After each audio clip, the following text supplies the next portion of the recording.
1.5 ሚሊዮን ገንዘብ የፈጀ ጉልበታችሁን፣ ዕውቀታችሁን፣ ሀብታችሁን፣ ጊዜያችሁን 24 ሰዓት ያለማጋነን በኢትዮጵያችን በኢትዮጵያውያን መሐንዲሶች፣ በኢትዮጵያውያን ሐናጺዎች፣ በኢትዮጵያውያን ረዳቶች ለ24 ሰዓት የተሰራ ብቸኛ ቤተክርስቲያን የአንቀጸ ምሕረት ቅዱስ ሚካኤል ቤተክርስቲያን ነው።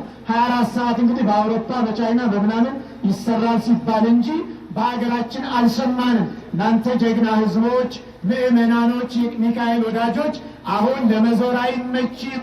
አሁን ሚካኤልን ለማንገስ ሙሉን ድንጋይ ነው፣ አይመችም። ለማስተማር አይመችም፣ ለመማር አይመችም። መስከረም 12 ቀን እዛ ባገኘነው ህዝብ ወደ 4 ሲኖትራክ አሸዋ፣ የተወሰኑ ድንጋዮች፣ ሲሚንቶዎች ቃል ተገብተውልናል። ለህዳር 12 ያንን መቅደስ አስተካክለን ሰርተን ገናናውን መልአክ የህዳር 12 ጣርማበር መልፍ ቢኤም የሚሰማበት ዙር ሊገጥም ወራት ነው የቀሩት። ስለዚህ በዛን ጊዜ የቅዱስ ሚካኤልን ክብር ከፍ አድርገን ለማስገባት ስራውን ለመጨረስ እንችላለን አንችልም? የሚካኤል ወዳጆች አይሰማኝም?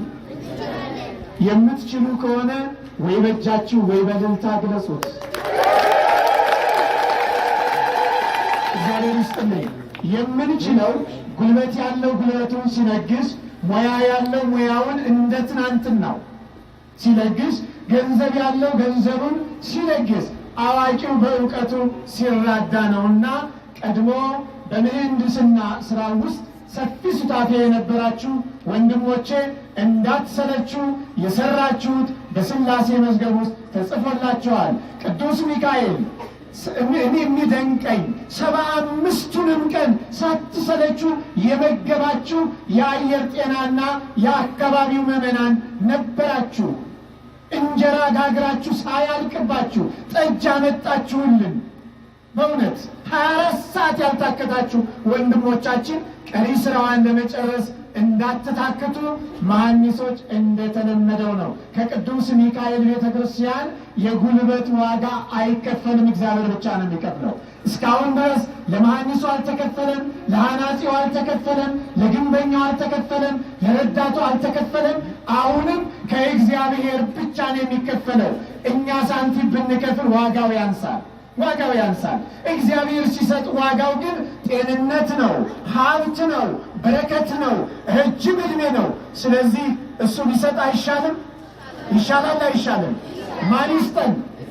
ቅዱስ ሚካኤል ይስጠን። ክብር ለስሙ ይሁንልን።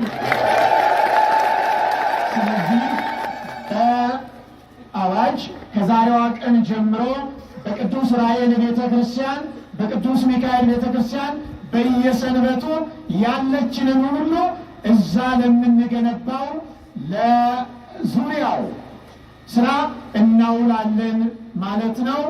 ዛሬ የያዛችሁ ያላችሁ ወይም ቃል መግባት የምትፈልጉ የያዛችሁ እዚህ ላይ አመታችሁ ትሰጡናላችሁ። ያልያዛችሁ ቃል ትገባላችሁ። በትልቁ ድንጋይ ያስፈልገናል፣ በርካታ ድንጋይ። ስለዚህ የምትችለው አንዳንድ መኪና ድንጋይ ሲኖትራክ ሊሆን ይችላል። ዝቅ ያለችዋ ደግሞ ምንድን ነው የምትባለው? እሷም ልትሆን ትችላለች። የምትችሉትን ያልቻላችሁ በሰፈር በእድርም ገናናው መልአክ ከሞት የታደገን መልአክ ከተማችንን የመጽናኛ ከተማ ያደረጋት መልአክ መጥቶ ቢሆን ያ ችግር ሁላችንም ስደተኞች ነበር የምንሆነውና ቤታችን እንድንኖር ከልጆቻችን ጋር እንድንኖር ገናናው መልአክ ታሪካዊ ተአምር ለኢትዮጵያ ሞትና ትንሣኤ መነሻም ድንበሩ ነው። የተተከለ መቅደስ ነው፣ ዝም ብሎ አይደለም። ስለዚህ ለምትቀጥለው ኢትዮጵያ ወደፊት ለሚገጥማት ሁሉ ከመከራዋ ፊት እየቆመ የሚታደጋትን መልአክ ሰርተን እንጨርሳለን። ቀሲስ ይድነቃቸው የአሁኑ እጯችን እንግዲህ ቁጥሩ የሚያጸድቃቸው ይሆናል አይሆንም አላቅም። የሆነ ነገር ይዘው ሊመጣዋል